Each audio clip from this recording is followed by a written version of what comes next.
क्या आपने कभी सोचा है कि आपकी श्वास की गति आपके जीवन को कैसे प्रभावित करती है? क्या आप जानते हैं कि बाएं और दाएं नासिका छिद्रों से श्वास लेने से आपके मन और शरीर में अलग-अलग ऊर्जा उत्पन्न होती है? क्या आप अपने शरीर और मस्तिष्क के बीच एक गहरा संबंध स्थापित करना चाहते हैं? स्वामी मुक्तिबोधानंद द्वारा रचित स्वर विज्ञान स्वर योग एक प्राचीन तंत्र विज्ञान पर आधारित अद्भुत पुस्तक है। इसमें नासिका छिद्रों से श्वास लेने के विज्ञान और उसके जीवन पर प्रभाव की गहरी जानकारी दी गई है। यह पुस्तक न केवल आध्यात्मिक जागरूकता को बढ़ाने में सहायक है, बल्कि स्वास्थ्य, मानसिक संतुलन और चेतना के उच्च स्तर को प्राप्त करने के लिए भी मार्गदर्शिका का कार्य करती है। चलिए अब हम समझते हैं स्वर विज्ञान का महत्व। स्वर विज्ञान एक प्राचीन विद्या है जो तंत्र, योग और आयुर्वेद के ज्ञान से जुड़ी हुई है। इसमें यह बताया गया है कि कैसे श्वास की गति, स्वर और मानसिक अवस्था एक दूसरे से जुड़े होते हैं। ईड़ा, पिंगला और सुषुम्ना नाड़ी। यह पुस्तक इन तीन मुख्य नाड़ियों के बारे में गहराई से बताती है। ईड़ा नाड़ी बाएं नासिका छिद्र से संबंधित चंद्र ऊर्जा का प्रतिनिधित्व करती है। यह ठंडक, मानसिक स्थिरता और विश्राम का प्रतीक है। पिंगला नाड़ी दाएं नासिका छिद्र से संबंधित सूर्य ऊर्जा का प्रतीक है। यह गर्मी, क्रियाशीलता और जोश का प्रतिनिधित्व करती है। सुषुम्ना नाड़ी मध्य नाड़ी है जो केवल तब सक्रिय होती है जब दोनों नासिका छिद्र समान रूप से खुलते हैं। यह उच्चतम चेतना और समाधि की अवस्था का प्रतीक है। चलिए अब हम समझते हैं स्वर परिवर्तन और समय का ज्ञान। स्वर विज्ञान के अनुसार हर 60 से 90 मिनट के बाद स्वर बदलते हैं। यह समझना आवश्यक है कि किस समय कौन सा स्वर सक्रिय है, क्योंकि इसका प्रभाव हमारे मानसिक, शारीरिक और आध्यात्मिक स्वास्थ्य पर पड़ता है। बाह्य स्वर यानी ईड़ा का प्रभाव। यह स्वर विश्राम, विश्लेषण और ठंडे स्वभाव को प्रेरित करता है। बाह्य स्वर यानी पिंगला का प्रभाव। यह क्रियाशीलता, ऊर्जा और त्वरित निर्णय को बढ़ावा देता है। सुषुम्ना स्वर का प्रभाव। यह उच्च चेतना और ध्यान की अवस्था को उत्पन्न करता है। चलिए अब हम समझते हैं स्वर योग और स्वास्थ्य। स्वर योग का अभ्यास मानसिक और शारीरिक संतुलन को सुधारने में मदद करता है।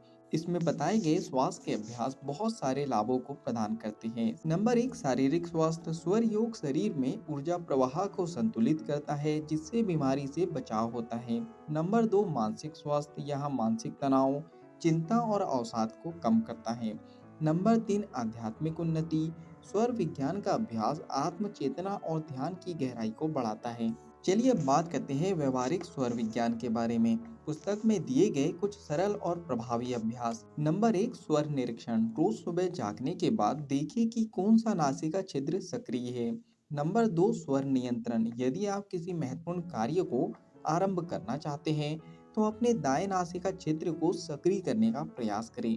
नंबर 3, स्वर बदलने का अभ्यास। यदि आपको लगे कि किसी विशेष स्थिति में आपका स्वर गलत रूप से सक्रिय है तो करवट बदलकर या नासिका छिद्र को बंद करके स्वर को बदले। चलिए फाइनली इस बुक समरी के निष्कर्ष पर हम पहुंच चुके हैं।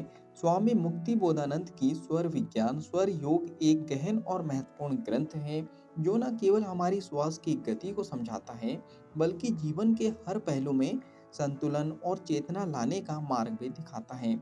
यह पुस्तक उन सभी के लिए एक अमूल्य रचना है जो अपने भीतर की ऊर्जा और चेतना को जागृत करना चाहते हैं।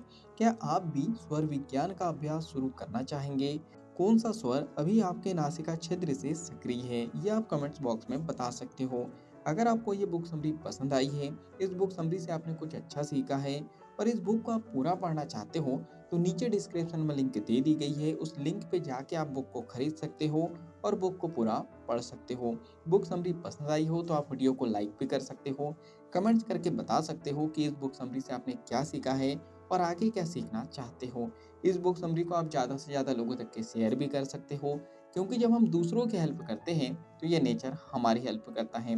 अगर आप चाहते हो कि ऐसी ही वैल्यूबल बुक समरी आपको रेगुलर मिलते रहे तो जल्दी से चैनल को सब्सक्राइब कर दीजिए, बेल आइकन को दबा दीजिए, ताकि जब भी ऐसी वैल्यूबल बुक समरी आए उसकी नोटिफिकेशन सबसे पहले आपको मिल जाए। बाकी हम लोग मिलेंगे नेक्स्ट बुक समरी में, इसी तरह हंसते हुए, मुस्कुराते हुए, लाइफ में आगे बढ़ते हुए और कुछ नया नया सीखते हुए। जब तक thank you so much, bye bye and go for success.